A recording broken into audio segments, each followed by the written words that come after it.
Estimadas, estimados magistrados, magistradas, estamos ahora en el video 3 de este módulo dentro de este curso vinculado a los delitos de violencia sexual, los delitos contra la autonomía sexual. En el video anterior hemos trabajado las características básicas, perdón, del consentimiento y específicamente en su relación con el tipo penal más importante dentro de los delitos de violencia sexual, esto es el delito de violación sexual regulado en el artículo 170. Vimos los elementos de este delito, como por ejemplo los actos alternativos y el momento de su consumación. Pero trabajamos sobre todo los criterios o los indicadores sobre los cuales se afianza la ausencia de consentimiento como elementos centrales de la violación sexual. Si vimos, por ejemplo, cómo medios como la violencia física, la violencia psicológica, el aprovechamiento de un entorno coactivo o la grave amenaza son medios en tanto que evidencian la ausencia de consentimiento, pero que sin embargo, de acuerdo a la interpretación sistemática, teleológica y desde un control de convencionalidad, tomando como base la jurisprudencia de la Corte Interamericana de Derechos Humanos, afirmamos que estos mismos medios no son necesarios siendo base e indispensable como punto central únicamente la ausencia de un consentimiento válido. Esto nos permitió, además, abordar como punto final de la parte objetiva del tipo del artículo 170 los casos vinculados al stealthing y tratarlos como supuestos en donde, al haber un consentimiento viciado por el engaño en el uso del preservativo, podríamos deducir, o podríamos, mejor dicho, concluir que son supuestos subsumibles en el artículo 170. Sobre esta base, sobre la inclusión de estos supuestos en el artículo 170, también afirmamos posteriormente que podríamos igual aplicar un error de prohibición. Finalmente, como punto final del video anterior, trabajamos el dolo como único elemento subjetivo de este delito. Pues bien, en el video que nos corresponde en esta oportunidad, nos centraremos y focalizaremos en otros aspectos problemáticos sobre la protección penal de las víctimas de violencia sexual. Principalmente, nos focalizaremos en en lo referido, perdón, a otros delitos de violencia sexual, así como los derechos a las víctimas según la ley 30364. En esa medida, el primer artículo o delito que debemos de estudiar, aparte del artículo 170 sobre violencia sexual, perdón, es el artículo 171. Recordemos que nuestro código penal, a diferencia de otros códigos penales como los europeos, no tiene un solo delito de violencia sexual o un solo delito de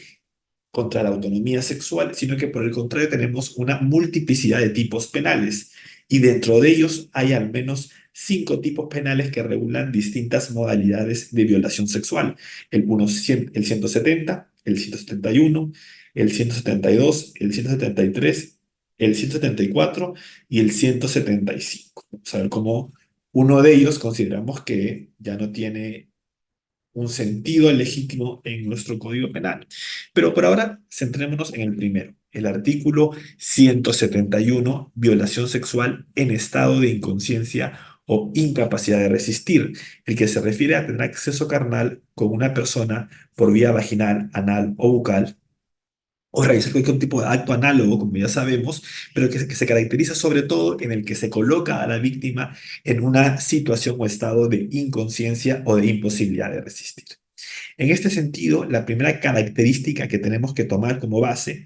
es que el sujeto activo crea esta circunstancia de estado de inconsciencia o de imposibilidad de resistir. Y esta situación se caracteriza porque la víctima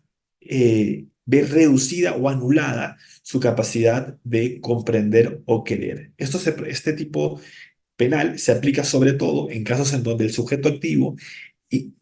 coloca a la víctima en un estado de inconsciencia o imposibilidad de resistir producto de la ebriedad o del sueño o del abuso de narcóticos. Es decir, usualmente es empleado cuando el sujeto activo droga a la víctima. Y en este marco, una de las preguntas clave que nuestra jurisprudencia ha abordado es si se requiere siempre de una imposibilidad de resistir, es decir, que la víctima quede,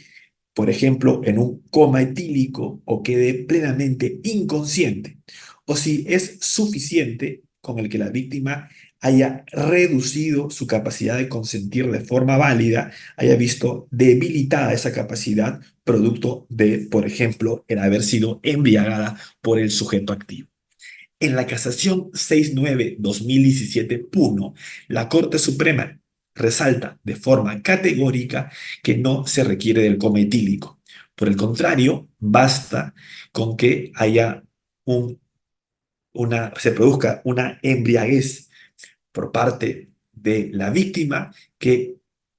pese a que pueda brindar su consentimiento de forma formal, no lo haga de forma material. Es decir, que estemos frente a un consentimiento no válido debido a que la sustancia, en este caso el alcohol, nubla la capacidad de la víctima para consentir como producto de la afectación de sus sentidos. En este sentido, la víctima podría haber dicho que sí, pero al estar en un estado de embriaguez absoluta, aunque no de coma etílico, no debería ser este consentimiento tomado en cuenta por no ser válido. En esta medida, la validez del consentimiento es el elemento central, por lo que no importará tanto el nivel exacto de alcohol en la sangre, sino sobre todo si ex ante la víctima podría ser percibida como alguien que no podía consentir de forma válida, no estaba en esa capacidad. Por ejemplo, si la víctima caminaba con dificultad, hablaba con dificultad, presentaba vómitos o evidenciaba de otra forma el haber estado fuertemente alcoholizada. Si el sujeto activo colocó a la víctima en esta situación, deberíamos aplicar el artículo 171. Por el contrario, si la víctima ya se encontraba en este estado, podríamos aplicar el artículo 172, violación sexual de persona en incapacidad de dar su libre consentimiento.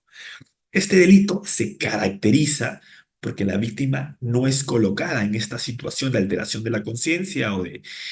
incapacidad de dar su libre consentimiento, sino que ya se encuentra previamente en esta situación.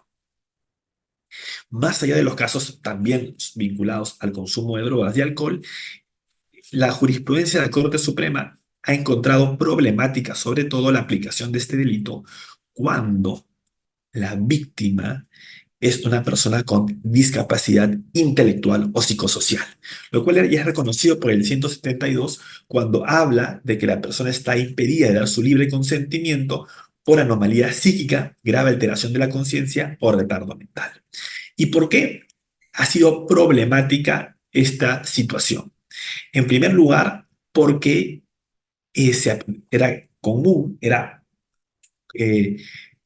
sucedía en varios casos que los órganos jurisdiccionales aplicaban el artículo 172 a toda víctima, a todo suceso de un encuentro sexual de una persona sin discapacidad intelectual con alguna que tenga un diagnóstico de discapacidad intelectual o psicosocial.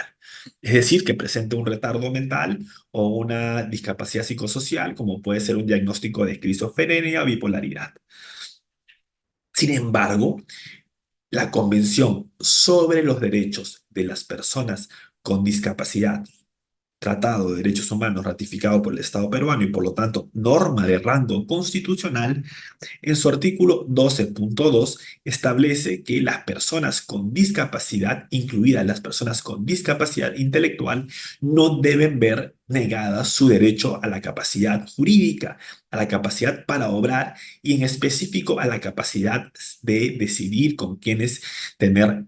encuentros sexuales, es decir, a su libertad sexual.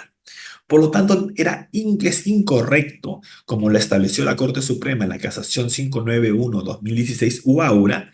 el aplicar el artículo 172 únicamente ante el ante la prueba de que la víctima o la presunta víctima tenía una discapacidad intelectual o psicosocial. Si la víctima tenía una discapacidad intelectual o psicosocial, pero estaba en la capacidad de entender el carácter sexual de sus actos,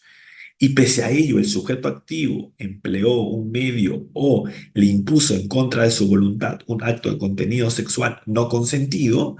tendremos que aplicar el artículo 170. El 172 será aplicado únicamente si la persona no tenía la capacidad de comprender el carácter sexual de sus actos. Por el contrario, si la persona tenía la capacidad de comprender el carácter sexual de sus actos y consintió tener sexo con el sujeto o el otro interviniente, será un comportamiento plenamente atípico. Ello porque, como ya dijimos antes, la Convención reconoce el derecho a las personas con discapacidad a la capacidad jurídica y a su libertad sexual. Antes de entrar al artículo 175, nos parece importante recordar que el Código Penal también incluye el artículo 173 y 174. El 173 se refiere a violación sexual de menor de edad, es decir, una persona de 14 años, menor de 14 años. Perdón. El punto más problemático sobre este delito ha sido en la jurisprudencia de la Corte Suprema su aplicación cuando la defensa ha alegado desconocer la edad de la víctima, es decir, ha alegado un error de tipo. Lo que ha establecido la Corte Suprema de forma categórica es que la evaluación del error de tipo aducido por la defensa del agresor debe ser analizado siempre bajo parámetros normativos objetivos, tomando en cuenta, por lo tanto, la profesión, oficio o rol social de la gente, así como el contexto en el que la gente conoció a la víctima. Respecto al artículo 174, violación sexual de persona que ha estado internada en un centro de salud, o en un cuartel o en un centro análogo, el punto más controvertido ha sido si el internamiento requiere ser permanente o un tratamiento ambulatorio, por ejemplo, en un hospital, puede ser considerado dentro del artículo 174 cuando el violador es una persona que se aprovecha justamente de su posición en ese establecimiento, como puede pasar con un médico en un hospital. La Corte Suprema ha establecido que no tiene que ser un internamiento prolongado, sino que podía ser un internamiento ambulatorio para que se considere que el supuesto calza en el artículo 174. Dicho esto, evaluemos ahora el artículo 175, violación sexual mediante engaño. Este delito se encuentra regulado desde hace ya varios años y desde el código y códigos penales anteriores y está presente en toda la región a través de otros nombres como seducción o estupro.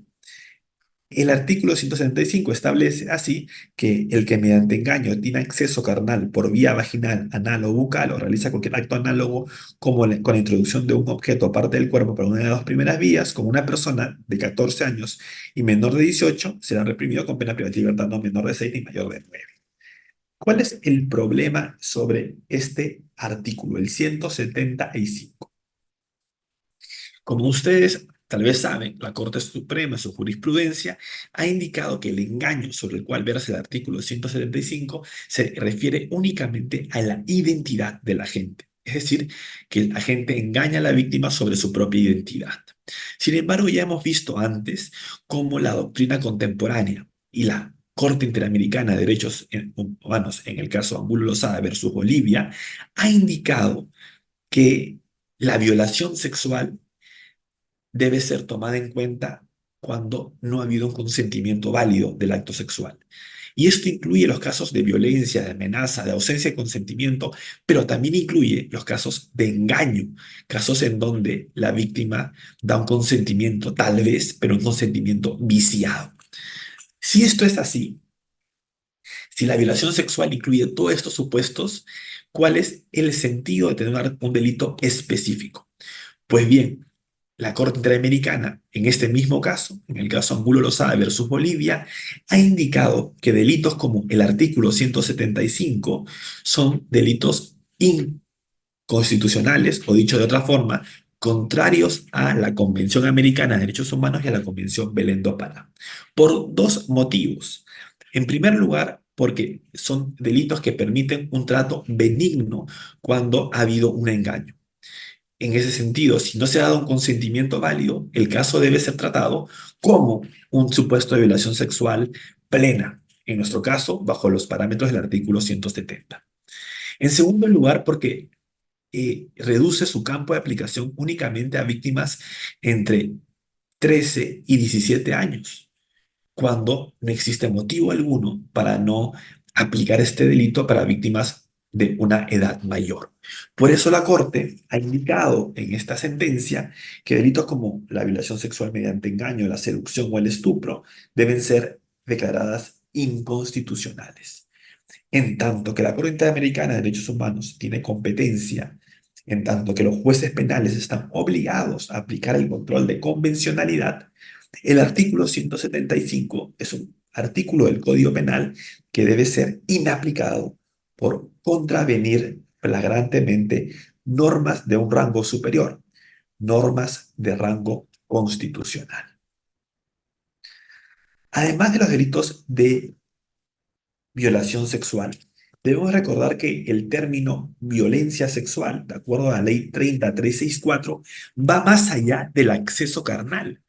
va más allá de actos análogos al acceso carnal, sino que, como lo dice el artículo 8, literal C de la ley 30364, incluyen acciones de naturaleza sexual que no han sido consentidas o han sido impuestas bajo coacción. Esto nos permite reconocer que el Código Penal también tiene otros delitos como el delito de tocamientos y actos de connotación sexual no consentidos regulados en el artículo 176 del Código Penal. Como ya habíamos dicho antes, y conforme a la mirada sistemática de nuestro Código Penal bajo los parámetros contemporáneos, no se requiere de medios, sino que cuando el agente emplea violencia o amenaza, estaremos hablando de un supuesto agravado conforme al párrafo 2 del artículo 176. Por otro lado, debemos recordar que este delito incluye no solo los tocamientos en los genitales, sino que, como lo ha reconocido la Casación 790-2018, incluye tocamientos en zonas erógenas del cuerpo, como los genitales, pero también como los glúteos, los senos, la boca, los muslos y también sus proximidades. También debemos de recordar que este delito no solo es aplicable cuando hay tocamientos, sino que también es aplicable cuando hay actos de contenido o conmutación sexual en donde el agente no realiza o recibe un tocamiento de la víctima. Por ejemplo, cuando la obliga a desnudarse, conforme a la sentencia de la Corte Interamericana de Derechos Humanos en el caso Miguel Castro Castro versus Perú. Otros casos de connotación sexual que no involucran tocamientos son también el obligar a la víctima a observar pornografía u observar otro acto de connotación sexual sin que ella lo haya consentido, como lo reconoce, por ejemplo, la Corte Interamericana en el caso López Soto y otros versus Venezuela. Entonces, quedan incorporados en el artículo 176 todo acto de contenido sexual, tocamientos en zonas erógenas, obligar a desnudar, obligar a que te toquen, obligar a visualizar. Pero también es importante plantearnos cómo diferenciar la tentativa de la violación sexual de los tocamientos de connotación sexual no consentidos.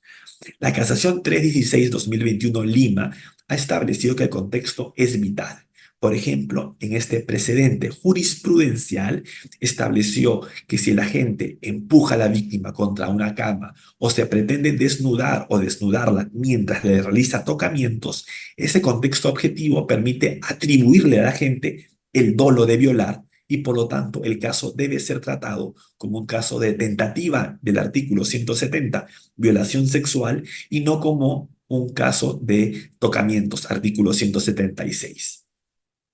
También cabe recordar que si el agente desiste de la violación sexual, siempre podrá responder, pese a que el artículo 18 del Código Penal establezca la impunidad del desistimiento, también siempre podrá responder por el delito de tocamientos o actos de connotación sexual que ya hayan sido consentidos en el momento del intento de la violación sexual. Además de este delito, debemos recordar que el Código Penal incorpora otros dos delitos de naturaleza sexual. Estos son el delito de acoso sexual, regulado en el artículo 176b, y el chantaje sexual, regulado en el artículo 176c del Código Penal. Estos delitos deben ser distinguidos y diferenciados del concepto tradicional del acoso sexual, otros conceptos jurídicos como el acoso sexual en el ámbito público o el hostigamiento sexual en el ámbito laboral. El delito de acoso sexual como el delito de chantaje sexual son tipos caracterizados por la presencia de un elemento de tendencia interna trascendente. Esto es, los comportamientos tipificados por ambos delitos vienen acompañados de que se pruebe o acredite a partir del contexto objetivo que la gente tenía la finalidad, el objetivo de imponerle a la víctima un acto de connotación sexual. Por lo tanto, son delitos que se ubican antes del tocamiento, antes de la violación sexual. Son delitos que usualmente serían aplicables en los actos preparatorios o en la tentativa de los tocamientos y la tentativa de la violación sexual, o también actos preparatorios de la violación sexual. Por ejemplo, cuando el agente persigue a la víctima para hacerle un tocamiento, sería un caso de acoso sexual, o cuando el agente amenaza a la víctima para viciar su consentimiento y tener acceso carnal con ella, que sería un caso de chantaje sexual. Son delitos que se ubican, por lo tanto, en un momento previo al acto sexual. Si ya hay acto sexual, estaremos hablando de el 176 o de el 170. Así, por ejemplo, los típicos casos de acoso sexual, como el que un agente, un sujeto, toca a una mujer en un bus en las nalgas, en realidad, en términos penales, no son acoso sexual, sino son tocamientos de carácter sexual no consentidos. El acoso sexual, así, incluye el vigilar, el perseguir, el hostigar, el asediar y el buscar establecer contacto o cercanía. Nuevamente, actos preparatorios a el 176 o a la violación sexual. En cambio, el chantaje sexual es una versión de la coacción sumada a un componente sexual. Se amenaza o intimida, pero con el objetivo de tener un acto sexual. Es una especie de coacción agravada. Por eso podemos decir que estamos frente a delitos de peligro. Mientras que los tocamientos y y los delitos de violación sexual son delitos de lesión de la libertad sexual. Finalmente, un último punto que tenemos que tomar en cuenta es que la Ley 30364 reconoce derechos a las víctimas de violencia sexual, como por ejemplo a que la policía brinde un número telefónico disponible las 24 horas del día para garantizar la protección que se le requiera. También reconoce el derecho al cambio de lugar y horario de estudios, a la justificación de inasistencias y tardanzas y a la atención especializada ante las secuelas derivadas de hechos de violencia sexual. Otros derechos reconocidos también son el derecho a la atención respetuosa en instancias públicas y privadas, el derecho al que el personal de la PNP reciba la denuncia y la remita al Poder Judicial en las 24 horas, el derecho a que los jueces otorguen las medidas de protección o medidas cautelares a más tardar en 72 horas de haber recibido la denuncia y se le remite a el expediente o la carpeta a la Fiscalía Penal. También la Ley 30364 reconoce el derecho a no ser despedido del trabajo, al cambio de lugar de trabajo a la justificación de inasistencia a tardanzas en el centro laboral, producto de los actos de violencia sexual, y a que la persona agresora sea detenida en el momento o dentro de las 24 horas entre las que ocurrieron los hechos como parte de un supuesto de flagrancia. Con esto hemos acabado este segundo video y nos estaremos viendo en el próximo y último video vinculado a la prueba de estos delitos.